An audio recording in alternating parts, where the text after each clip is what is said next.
Once upon a time. Welcome to Australian Book Lovers, your destination for imagination.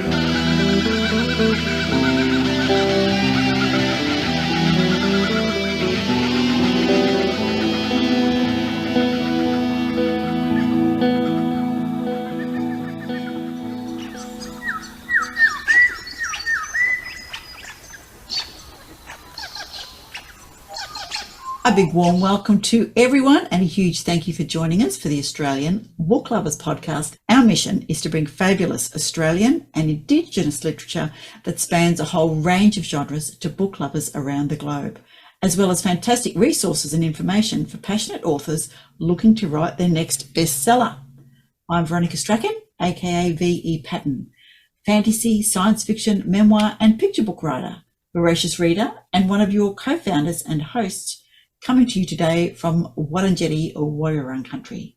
And I am Darren Kazanko, dystopian science fiction and horror author, avid reader, and your co-host and co-founder of Australian Book Lovers, coming to you, as always, from Ghana country. It is also edition number 2 of our special editions of the Wilderness Society Literature Awards. Let's tell you, listeners, a little bit about the awards. So the Wilderness Society Australia, they have been recognising the Environment Award for Children's Literature since 1994, and then a group of environmental educators who helped start the award shortlisted the book with the help of 2 junior judges. Now, in addition to that, launched in 2022, the Karajia Award for Children's Literature celebrates excellence in children's literature by Aboriginal and Torres Strait Island authors and or illustrators who honour connection to country and tell stories exploring land, community, culture and language. And this year, Danae Coots and Melissa G shortlisted books for the Karajia Awards, and there are 9 books in that shortlist. And just a quick additional piece of information about the Karajia Awards. So one of the reasons that they began these, the Wilderness Society began these, is that over the last several years, they noticed more and more First Nations authored and or illustrated books were being submitted to the Environmental Award for Children's Literature. And because so many of them were honouring that connection to country and exploring land and community and culture and language, that's why they launched their particular award. And in Mirning culture, Karajia is a holder and teller of the ancient stories carried from when the world was young. So Bunalori, who's a senior elder of the Mirning people, is a Karajia. He was one of the 3 inaugural judges of the award and has shared this incredibly special name with us. So that is where Karajia comes from Mirning country. Pretty cool meaning. Absolutely. It's just kind of perfect. As you'll hear from when we chat to so many of our authors and illustrators. Tell us about who's in this episode, Darren. Yes, so here we are, group number 2 for special edition number 2. We had the very special pleasure of being able to speak with Rohan Cleave, who is the writer of On the Trails of the Plains Wanderer. We had the opportunity to speak with Julian, who is the illustrator of On the Trail of the Plains Wanderer. So there we go, a bit of an insight from both sides of the coin, author and illustrator. And we speak with Jess McGeachin, who is the author and illustrator of The Tree at number 43, and also Kind. So two volumes there as part of the Shortlist Awards. We're also speaking with Coral Vass, who is co-author of The Heartbeat of the Land. So strap yourselves in. This is another groovy party chat with 4 fantastic artists who are all shortlisted for these wonderful awards. Let's go. Absolutely. Let's not beat around the Australian bush and let's dive straight into the awesome chat.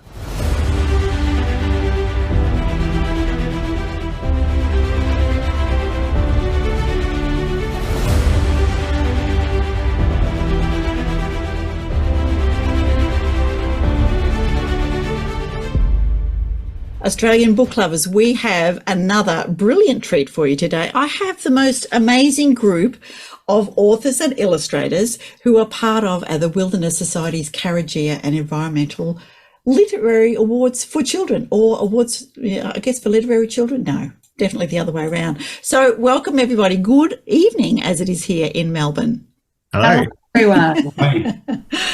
Lovely. All right. That was just to get you going to know that we've got a few people here. So I'll say hello to my co-host, Darren. How are you, Darren, this evening? Yes, very well. How are you, Veronica? We're ready for another party time atmosphere. We are indeed, and I'm coming to you from the lands of the Wurundjeri people up here down here in southeast Victoria. And Darren, are you on your usual country? Oh, absolutely. Still in Ghana country for the moment. We'll see what happens on the weekend. But right now, the time of recording, yes, snuggled up in the office. Brilliant. All right.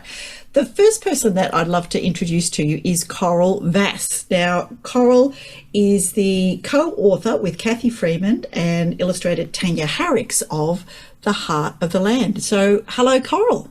Hello. And welcome to Australian Book Lovers. Thank you for having me. You are very welcome. Where are you this evening, Coral? I'm Burrawong land, Kulin Nation. Yep. Beautiful. Down here also in southeast Victoria. Lovely. Tell us about The Heart of the Land. How did it come together, and how come you're working, three of you, putting together a beautiful book? So The Heartbeat of the Land is a story about young Kathy Freeman. Mm-hmm. And it's about, look, when Tanya and I first began to work with Kathy Freeman, we sat with her for a bit, and I just said to Catherine, I wanted to sort of help tell her story. And I think it's important that, we've all got stories to tell, and her story is really powerful. And so I said to her, what are the important things to you? What is important to you? And the two important things to her were, one was running, of course, mm-hmm. and the other one was the environment. And so together, I just said, tell me your stories. Just start telling me stories. And so she talked about how she got into running and how, she would run barefoot across country. And she talked about her connection to country and her connection to language, and her connection to her people. And I guess from those stories together, we collaborated and we began to write The Heartbeat of the Land, and the fact that, the land, it has a beat, it has a heartbeat, and that's all connected to not only country but also to the environment, and that's how the story really came about. Very good. And apologies, I said The Heart of the Land, and of course it is the heartbeat, because I did have a little sneaky look inside the first chapters, as you can do. I love the thought of Kathy running and that feeling, the ba-boom, ba-boom, being a runner myself in the olden days, I'll just say, that rhythm is just lovely. And Coral, in your bio, and I really did like this, you talk about a splash of rhythm, a dash of rhyme, and stirred with fun. So I think that The Heartbeat kind of, you're the perfect co-author for it. Oh, thank you. Yeah, no, look, I do love rhythm and rhyme. This book was written in prose, so not with rhythm and rhyme. But yeah, I do love, that we can use wonderful language to tell stories. Absolutely. Brilliant. All right. Next author we have with us Jess McGeachin.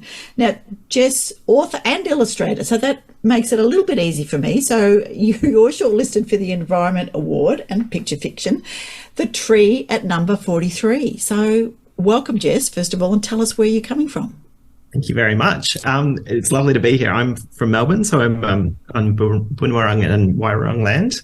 And yeah, I've actually got two books on the list, not to be selfish. Sorry, tell me the other one. The other one. But I feel highly arrogant saying that, but it's lovely. You must tell us. So first of all, tell us about The Tree at number 43, and then tell us about the other one. So The Tree at number 43 is a picture book, and it's the story of Sam and his grandpa and a tree that they decide to grow kind of within the house that they live.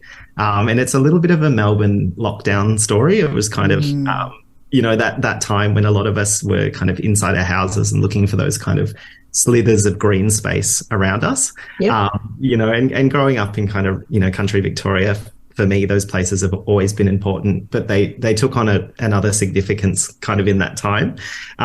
So it's sort of the story about those two characters and how, gardening it and growing a tree within this house. And the tree really becomes the sort of third character of the story. But it's about how those sort of wild places bring people together, and that kind of intergenerational relationships that we kind of share under things like trees. Oh, it's beautiful. It reminds me of that old movie. Was it A Tree Grows in Brooklyn? It was kind of the focus. It was a character of itself. You're probably too young to remember that. I'll just move on. Well, I'm curious, Do you remember Jess. that one, Darren? No, but I'm curious. Jess, did your grandpa live at number 43? No, I thought not. But it's so many people I've spoken to. It's their lucky number, which is very weird and fortuitous. But 43 seems to be a good number. So not based on any reality or any reflections on your growing up. No, but I'm sure it's there. I mean, good for the alliteration, but I'm sure it's there somewhere in the back of my mind. Well, it's definitely your lucky number now. It is, yeah, for sure. Yeah. And tell us about Kind, which is your other book. And Kind is kind of a funny mix between sort of poetry and more kind of natural history illustration. So it plays on that duality of the word kind, coming from the way that we treat animals in the world around us and also the way that we kind of organize things. So yeah, it's sort of a little bit of poetry and a little bit of pictures. Sounds good. Now we're going to talk to Rohan and Julian together. So Rohan and Julian have created between them a book called On the Trail of the Plains Wanderer. So first of all, Rohan, welcome. Thank you very much for having me. It's great to be part of such a wonderful event and some wonderful creators. It is amazing to get a whole lot of creators in the room, isn't it? Yeah, fantastic. It is. It doesn't happen very often, and it's really exciting when it does happen. No, it is lovely. So where are you coming from tonight, Rohan?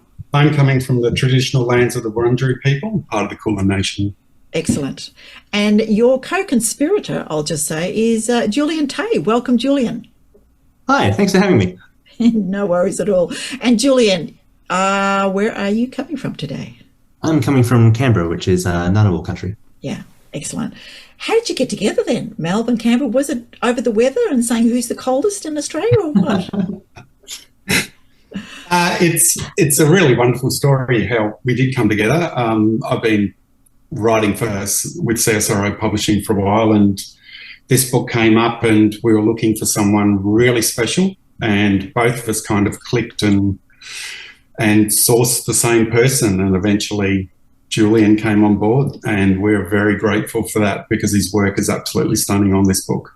Will you take that one, Julian? I think that sounds like a... Well, thank you very much for that. And yes, I'm extraordinarily grateful to have had the opportunity to work on this book because Plains Wanderers have always been very close to my heart since I first saw them. And, it's not a bird that sort of everyone knows about. So it was, a really special experience to be able to do something that's really going to bring them into sort of the public sphere and get to work on one of my favourite species. I'm trying to picture a plains wanderer. Is it a bird that the majority of us may have seen but not recognised, not realised we've seen, or is it one of those birds that you're kind of lucky to see in the wild?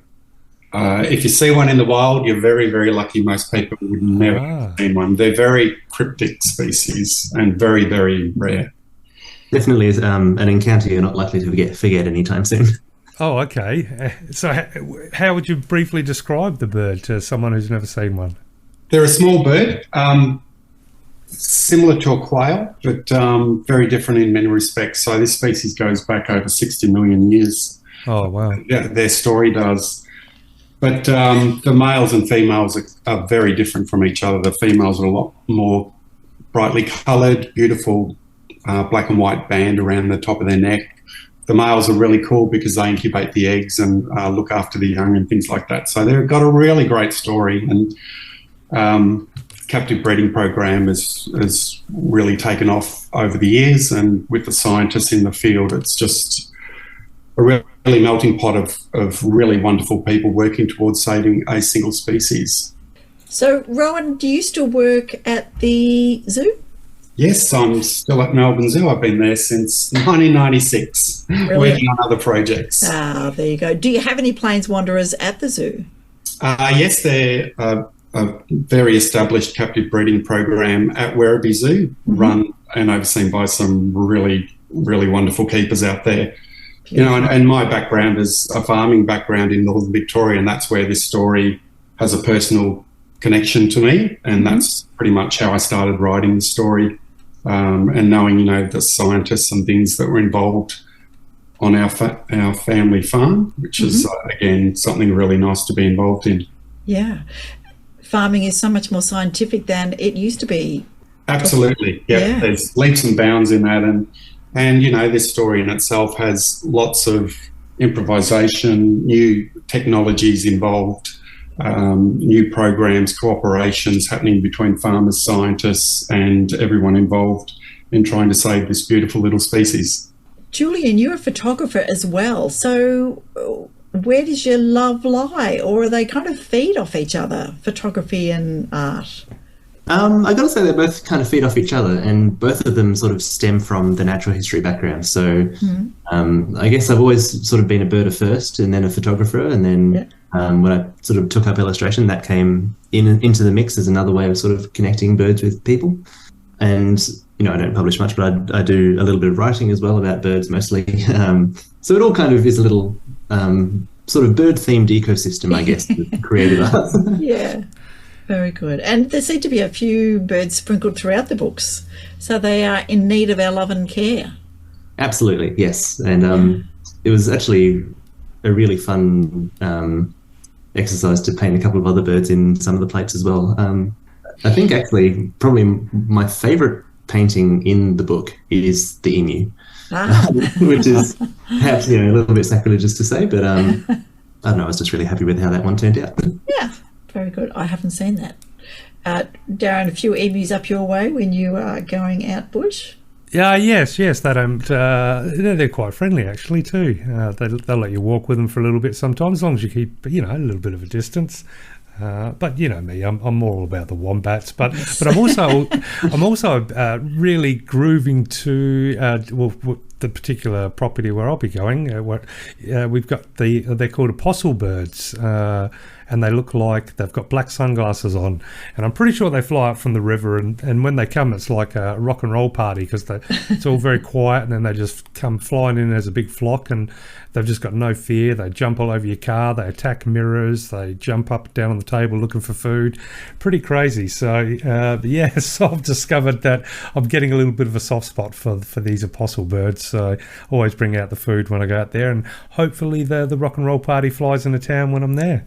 Sounds good. Maybe one day I'll try my hand at illustrations, but Julian, I don't think you've got any worries about new artists emerging in that frontier.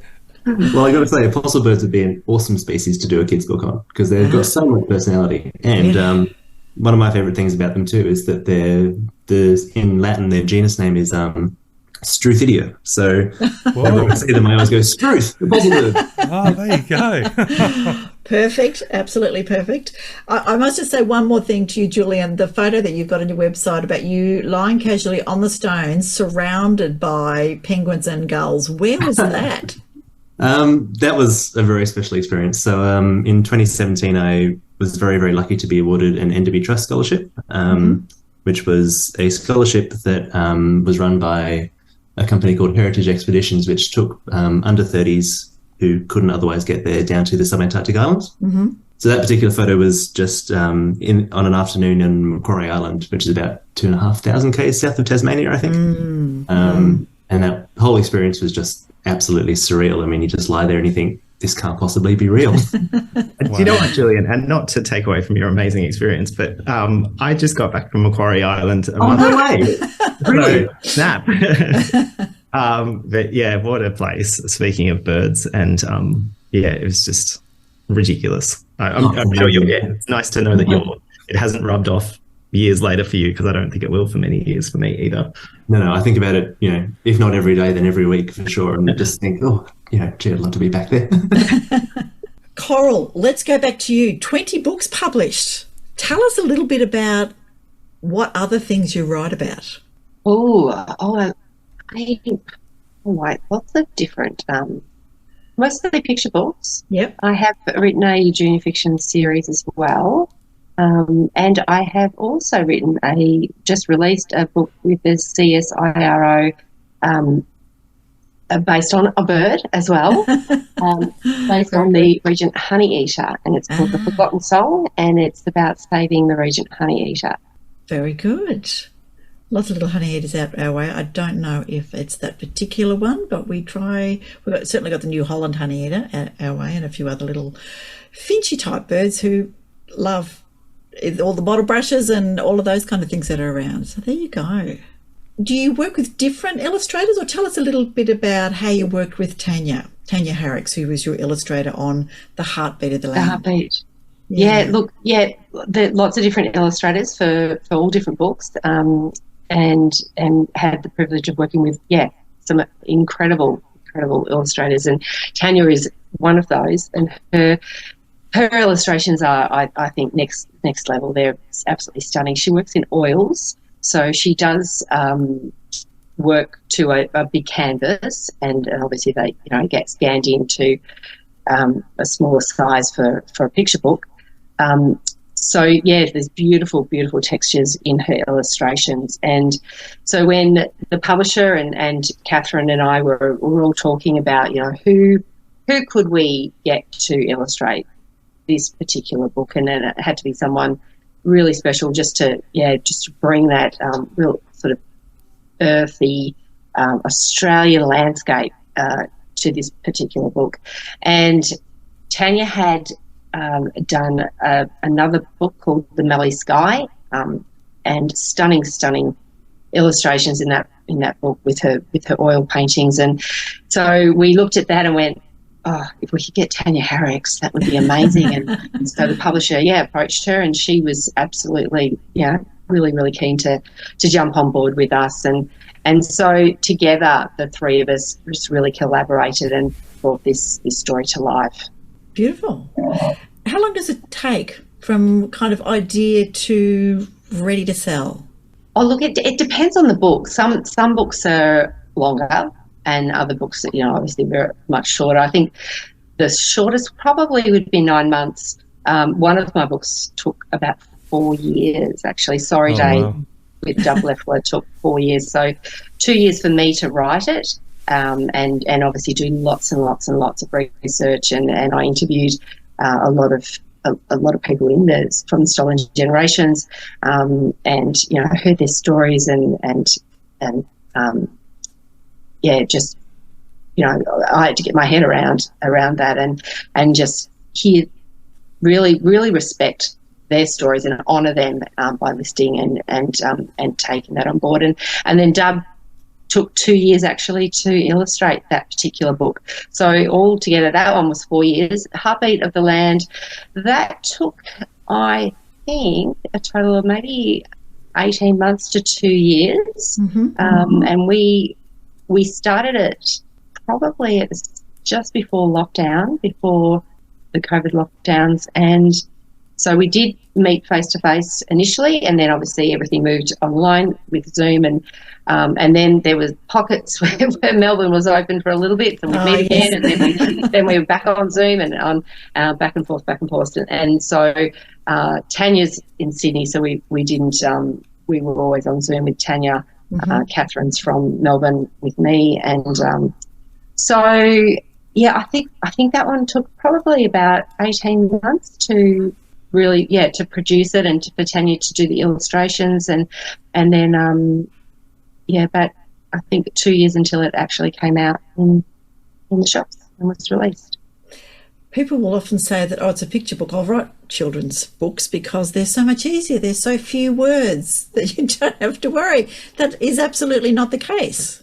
It's absolutely not the case, and I think it is a it is a mistaken thing that picture books are so easy to write, but actually a lot of people say they are the hardest genre to write for because of the limitation of words and trying to tell that complete story with very, very, very few words. And so every word has to count. Every word has to add to the story. Every word's got to earn its place. And then illustrations on top of that. I believe I'm in awe of illustrators. Illustration really tells 90%, if not 100% of the story. So to get that right, to partner and find that perfect partnership with both words and illustration is a real skill, I think, and a real just a miracle in some ways. And that brings a one quick question I've got, and probably for anyone here that's joined us this evening.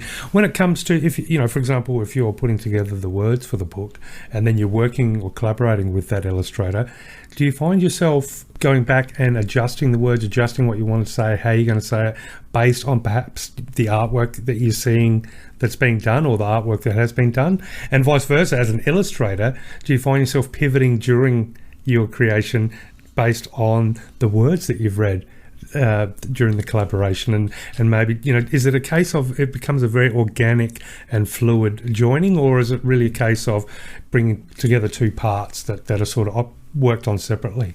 I think that I think it's always good to be flexible, absolutely, and because it's not my baby and it's not the illustrator's baby. It's a partnership, and to always see it as a partnership.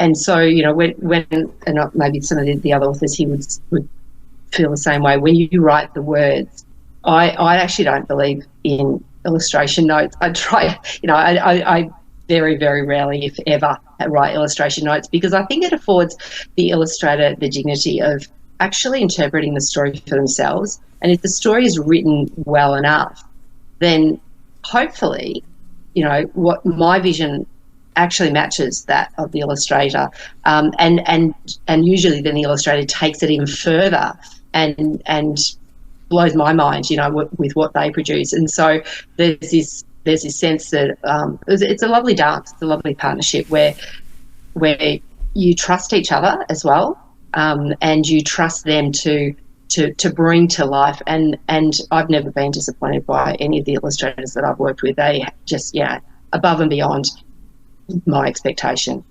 absolutely. So there's got to be a trust between the two, and allowing them to interpret and then bring to life the story that is both your story. It's a partnership. Yeah, I like that. I like the way you put that. Yeah, definitely. And the trust is a big thing, isn't it? Absolutely. Yeah. It's funny, as an author and an illustrator doing both. I do feel both of those tensions as well. Like and I kind of find the two sides, the two disciplines, sometimes working really well, and sometimes they're kind of fighting with each other a little bit. You need to give yourself a talking to, Jess. Exactly. I have to go and illustrator Jess has to send an email to author Jess. But there's this, and it whether author or illustrator or both, is this really magic moment that happens when the words hit the page for the first time with the illustration. And it's something, I always think that it's this third narrative. It's not the text and it's not the pictures. It's something that happens in between them, and it's this really magical kind of thing. And it's not describable really, where it's just the story is being told between the two, and that's when it works really, really well, I think, because you do, and it does take a little bit of tweaking. And I find that often my final editorial rounds are not adding things, they're taking things away because I put too much in. And whether that's illustration or text, it's just getting the right balance of saying what you're trying to say without, over flourishing it. And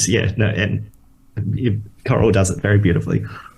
What about you, Rohan? I suppose you've got constant sources of inspiration with regards to the fact that you've got the animals there every day. Yeah, that's true. Yeah, I have been lucky working with the Lord Howe Island Phasmid for a very long time now, since the captive breeding program started, actually 2003, and that was my first children's book. And I got to work with Coral Tulloch, who I absolutely loved, and hearing Coral just speak then about the trust between author and illustrator. I've always felt personally that I'm writing the words, but the illustrator has artistic license to bring their magic, their beauty to the page. And for me personally, I'm always working on the wording right to the very end, and that is stripping words out if I can. And again, it was mentioned earlier that every word is truly important on the page. And working on non-fiction books too, it's you have to get it right. And I'm just really blessed to have worked with two amazing illustrators that have brought the stories to life, done it justice, but also I think we've had a really great working partnership throughout, and with our publisher being in the centre of that too, it's worked really well. You raised a really good point there, where you said you take words out and how important it is for the words that remain, and the power that they have. And obviously, I think each of you have touched a little bit on the magic that happens when the words are put together with illustrations. That harmony, that amazing sort of sense of wonder that comes from it. And as somebody who, as an author who has not dabbled in any children's writing, I suspect that from my sort of me standing on the outside looking in, I think I can only imagine one of the magical and also one of the challenging aspects of writing for children is that, for example, if I'm just writing a normal novel, I'm assuming knowledge on behalf of the readers. Sure, I'm going to take them to different, maybe plot points or surprises, but in general, everything I talk about is an agreed sort of knowledge. Whereas the children's books are sometimes revealing knowledge for the very first time, opening awareness to aspects of the world that maybe have never been revealed before, which is just, I can see how challenging it is to make sure those words are just perfect because it's the very first introduction for someone. That leads me to hopefully ask each of you, what was it that drew you to the art of writing or illustrating for children as opposed to any other sort of age group? I'm happy to go first on this one. Yeah, jump in. So I'm very new, I suppose, to this. I'm writing for a little while now, since probably 2015. But for me, it was the love of children's literature and illustration. For me, I wanted to bring that and conservation stories into the fold. Mm-hmm. For me personally, just the best thing as I'm a parent, so I had 2 young children at the time, Alex and Lily, and the best thing as a parent for me was reading stories every single night, and they both still have a love of reading. They're in their 18 and 22 now. But that was just wonderful, and changing stories, opening their minds, but also mine as well. And what I realised that I was working with a species that I really wanted to tell their story. And this vision came to me in an illustration, and it just took off from there. And I just love, you'll always find me in a kids bookstore in the kids book area, looking at books, not so much for inspiration, but just looking at the beauty and the knowledge, knowing what goes into that creation by author, illustrator and publisher. I think they're just amazing. And to be part of that group, I'm very proud of what we've been able to achieve today. Mm-hmm. I was just going to say that to sort of follow up on what Rohan said, I guess it was, even more of a new experience for me than for him, in that it's the first book I've ever worked on. Oh, wow. And, as soon as that email came through and sort of asked if I'd be interested in talking about the project, I sort of thought, well, yes, absolutely, because Plains Wanderers are sort of my species. I just finished up a big project on them in uni. But then sort of at the same time thinking, I'd sort of set out to do scientific illustration and work on, scientific diagrams. And I sort of thought it's very, very daunting to work on a children's book. You sort of think back to all those amazing books you read as a kid and think, can I really sort of match up to that kind of thing? Yeah, no pressure. No pressure. Because, of course, the ones that spring to mind are always the best ones. But, also, as Rohan said, when you're faced with the opportunity to tell a story about, something that you're really passionate about and a species that, you have a deep connection with, it's kind of a no-brainer. You just got to jump in. Yeah, and look, I agree. Like, same as what everyone else has said. I think there's something quite profound about children's literature, and as simple. It appears to be quite simple, with very, very few words and beautiful illustrations. But it is a very profound thing. Children's picture books, particularly.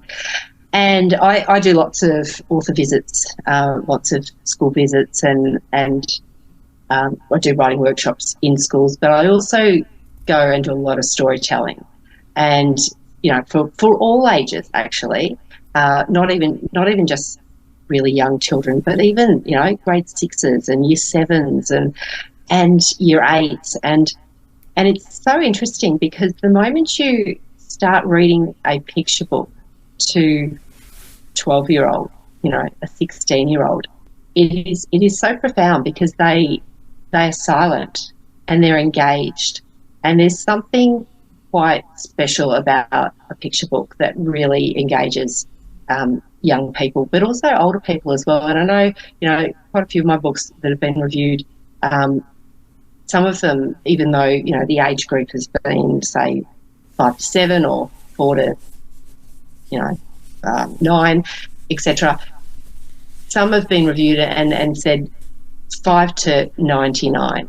And I think that there's something to be said about picture books that they are ageless and they're timeless as well. And I know with a couple of schools that I've been to, one particular one probably in a lower socioeconomic area, the principal came up to me before I was about to start the storytelling session, and he said to me, "Look, before you start, Coral, I just want to apologise. Some of our students may not be well behaved, they may not listen." And I said, "That's okay, I'll give it my best shot." So I sat down, I started reading this, just a simple picture book. And they were the most engaged kids that I've ever read to. And I think there is something to be said. There's a real power, not only in story, but there's a real power in a simple children's picture book. Because it is quite profound, words and the illustrations coming together to tell that story. And so for me, that's my heart. My heart is children's picture books. And so when I go shopping, I say that I'm buying books for my children, but I'm actually buying them for myself because, they're beautiful, beautiful and timeless. They're the ones that I don't want to throw out, even though my children, my youngest is 26 now. I still have just about every single picture book, and they remember those, and they remember the ones that rhymed, and they remember particular images or particular authors or illustrators that they liked. So, yeah, beautiful. Now, Jess, we've got to ask you, but I also want to say there's a delightful picture of you on your website with a fabulous looking haircut. What were you, 5, perhaps 6? Yep. With paints in your hand. Yeah. And you have fond memories of visiting the Old Melbourne Museum where your mum worked as a scientific illustrator. So there you go, Julian. There you have to talk to Jess's mum. Yep. And she was meticulously drawing strange sea creatures in glass jars. But, yeah, tell us about your response there. Well, and museums are such an interesting kind of example of that kind of wonder that children have at the world around them. And I'm lucky because I get to work in a museum too, which is really nice. And you do see, and people watching is such an amazing, important part of the process as an illustrator and also an author. But to watch kind of kids come in and see something for the first time, they have such an amazing sense of justice about the things that need to be protected around them. So I get a lot of motivation from places like museums and zoos and just being outside in general. So for me, I love that kind of really simple, and it's what picture books do so well, is the kind of simplicity of the story with the complexity of the kind of subtext, I suppose. And I think that really reflects kids so well, is that they really cut through all the kind of adult kind of stuff and kind of see something that they think is worth protecting and that should be around for other people to see. And they just kind of ask, why isn't it? So yeah, for me, I get a lot of, I think kids are such a great audience to write for because they really represent what a picture book is, which is just overcoming problems in the simplest possible way, even when the challenges kind of seem insurmountable. It is a big challenge for kids, for, really all of us thinking about the environment and where we go from here. So what can readers do, I guess, the listeners to the podcast today? What's your suggestion for helping them help children understand what's going on? Yeah, I think we're all kind of storytellers, and even if you're not an author or an illustrator, it doesn't matter. I think we all need to be better storytellers when it comes to the natural world, which, I guess is why these awards are so great. But I think it can't be kind of underestimated how much telling stories about how precious the natural world is instills people to protect it. And I still meet people and kids in schools that haven't been exposed to the things that I have growing up. You know, not everybody has been to the beach on holidays, and not everybody has been to kind of, you know, the kind of amazing forests or to Macquarie Island, and not everybody will get to go, and that's okay. But if they can just know that those places are out there and that they exist, it will do so much to instill them to want to protect it and know that it's there somewhere. So I think we all need to level up our storytelling, and hope is a really interesting thing too, because it always needs to be there, but it doesn't have to be in the same way. So I think that will also be something that we need to get better at as the kind of, you know, the natural world degrades. Unfortunately, you know, we need to kind of get better at telling those stories that are really truthful, but they're also really hopeful in the right ways. I think, yeah, absolutely. Storytelling, incredibly important. Does anybody else want to have an input into that? Yeah, for sure. In our book, The Heartbeat of the Land, Kathy Freeman wrote, there's a particular quote we put in, and it says, environmental challenges are difficult, but there is no one solution, but we can all help to play our part in healing our land. And I think that's one of the things we wanted to do with this particular book, was just to give that hope and to help young children particularly understand that they too can play a role. And so with the protagonist in our story is Kathy Freeman. It's a young Kathy Freeman. It's a 5-year-old Kathy Freeman. It's not an adult Kathy Freeman, but it's a young little girl who is doing what she can to play her role in helping the environment, to help climate change, to help pollution, to help, you know, fix the environment, I guess. To, you know, the book says the environment is, you know, the world is sick, and it needs all of us to work together. And so I think that's sort of what we wanted to convey, that everyone can play their role, whether they're old or whether they're young, whether they're, you know, 5 or whether they're 105, and everyone can play their role. So from planting trees to recycling to you know, all those things that we can do to help, and that's the inspiration that we wanted to do in writing this book. Excellent. To sort of follow on from Coral there, I think, you know, there's a lot to be said about that kind of big picture view for sure. But I think one of the things that really appeals to me is the sort of the backyard view, I guess. I remember just before I started on this book, I was in Plains Wanderer country out in the paddocks looking for Plains Wanderers, and I passed a tractor shed by the ranger station, and the side wall on the inside of the tractor shed was plastered with drawings from a local primary school, all of which were, you know, they must have done a school project on Plains Wanderers. And, you know, they were fantastic drawings, but, you know, it really sort of makes you think, you know, there's a lot to be said for, you know, having pride in what's, you know, growing or living in your backyard. And, you know, it's one thing if it's a nationally endangered species like Plains Wanderer, but, you know, the great thing about nature is that it's everywhere. And, you know, whether it's watching red bottlebirds raise coals in my backyard here in Canberra or, you know, anywhere else, there's always something out there that you can sort of get to know a little bit more about and be proud that you're witnessing right, you know, where you live. Yeah, it's you know, it's touched earlier, and it is a word that comes up again, and I've always believed in, and that is hope. You know, hope for the future, hope for our kids' future. And that's why we're writing, to be better storytellers, to pass stories on, to get the facts right, and to let kids know that, you know, there are a lot of people out there doing a lot of wonderful work in whether it's environmental work, saving species, flora and fauna. In particular, you know, I'm a big believer in saving every endemic species that we can now, because tomorrow's too late. You know, I've been very lucky to meet a couple of my heroes, Sir David Attenborough and Dr. Jane Goodall, with my work. And, you know, they inspire me, as many other people do, the people that I work with. But you pick up a book and there's something that stays with you. And I remember a lot of books from when I was little, and even I'm sitting on my nana's porch reading copies of National Geographic and things like that. That stays with you as a kid. And I think that's what we all want and hope for our books, is to last the test of time. But also for me, as working with species that, you know, will outlive me. that's what I want for the next generation. It's a big part of my believer in writing books for kids. I've just been sitting and listening to all the wonderful discussions, and it had me thinking back to when I was loving picture books as a kid, and it's the magic of the books that you're writing and illustrating is that when you're at that age where you're enjoying those picture books, you read it over and over and over again, don't you?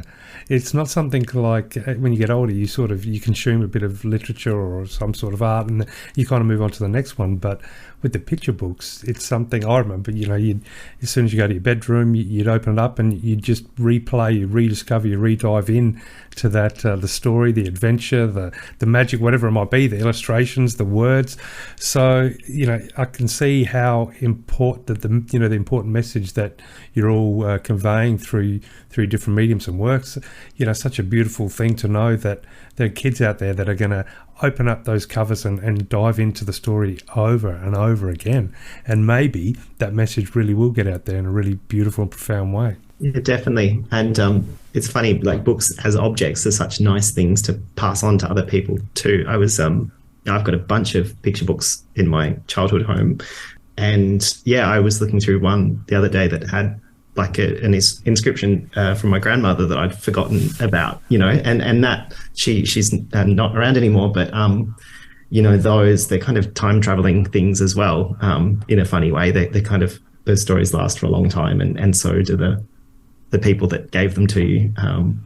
They're very nice objects. No, that's really beautiful. Portals to those times when the world still had a lot of magic in real life magic. There's that dreams and reality still kind of blurry there. There's that nice little in between when you're a little kid where anything's still possible. And I like to think everything's still possible as an adult, but more so when you're a kid. So can I ask, just as a final question, how important is it to be on this shortlist that the Wilderness Society have put together? Karajia and environmental awards for children's literature. Look, it's an absolute thrill and honour and privilege to be on this list, and particularly Karajia for our co-writer Kathy Freeman being First Nations woman, and so we are all three of us and the publisher absolutely such an honour to be on this list. There were quite a lot of people. So I think it was something like 120, Darren, if I remember rightly. You are in very good company. Fantastic. Rohan and Julian, how about yourselves? Yeah, for me, this is my third shortlist in the Wilderness Society Awards. It is an absolute thrill to get that nomination, particularly when you look at the quality of the books as well. Yeah. And to make that list is enough for me and for my publisher to have the confidence to actually put us up for that award yet again. It just gives that backing. It fills you with a lot of pride. And, I'm looking forward to the event, as I always do when these things come up. But for me, it's just making that short list and knowing that, your work has been valued and seen, and for me, I just love hearing from kids about it. That's the real thrill, and I think all the creators would agree with that one. Yeah, as Rohan said, it's it's an enormous privilege, I guess, to be shortlisted, and I'm on a personal level really, really, really excited about it. It's not something I ever dared to hope for on a first project, but beyond sort of the personal excitement, which is, as I said, considerable, it makes me feel really proud that, I really wanted to take this particular project because I really love Plains Wanderers, and it often felt like I was the only person who'd ever heard of them. It just makes me feel really happy that, they're getting that bit of extra attention and that many more people will have heard of them and, might be inspired to pick up some binoculars and head outside looking for them. And have a bit of a look. You do have a beautiful photo of the Plains Wanderer at night, that one, and they such a gorgeous looking bird. Oh, they're fantastic. And from an illustrator's point of view, they're just the delicacy of the patterns on them, and also the amount of character that they managed to pack into that face. They're the only bird I can think of that really has cheeks. They're like a Looney Tunes character. They're just so expressive. Oh, there you go. So that's your challenge, listeners, is to go and look up the Plains Wanderer, so that if you are out walking somewhere and you see this delightful looking bird, you'll know what it is. All right, Jess. Yes, lucky last. Lucky last. Yes, for all the reasons that the other creators said. I think, books are great in that they sort of have a few different lives, or they've got that life when you're kind of working on them, and then they kind of, they're such a personal, precious thing to you until they're kind of finished, and then they kind of have this second life where they're out in the world and they do belong to you, but they don't belong to you as well, because they're for other people to kind of make them their own. So for me, I'm happy, so happy to see kind of the books that I've got on the list kind of have their second life and kind of find different homes to belong in, and hopefully be kind of read in wild places somewhere, even if that isn't in a backyard. No, that is very good. Darren, any last questions for the group we've got here?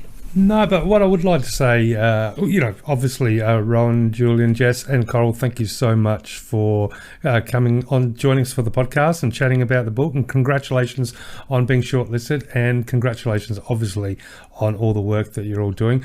I would just like to say that thinking back to my childhood with the picture books, unfortunately, I remember the scary ones, which I think probably where I went along the wrong path, like the Brothers Grimm and the weird stuff. But I digress. As a bit of a sci-fi and horror author, of course, I love the idea of somebody reading my book and either getting a bit of a chill or just getting a bit of excitement reading whatever I might write.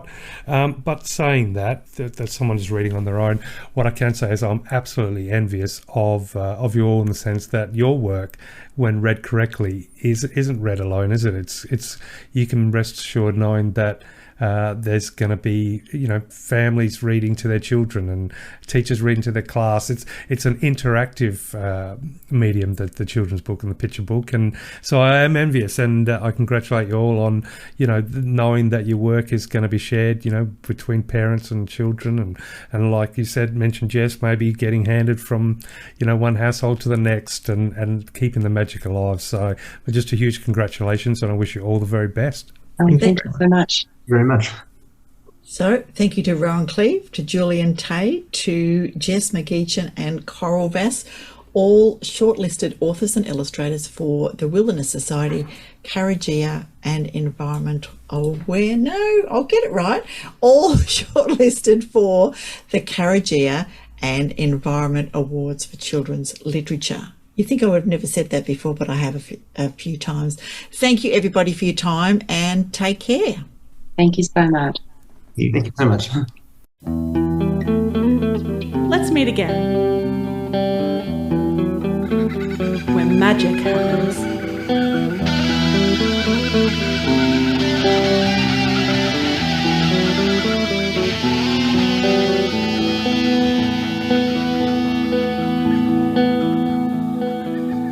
Australian Book Lovers acknowledges First Nations peoples and recognises their continuous connection to country, community and to culture.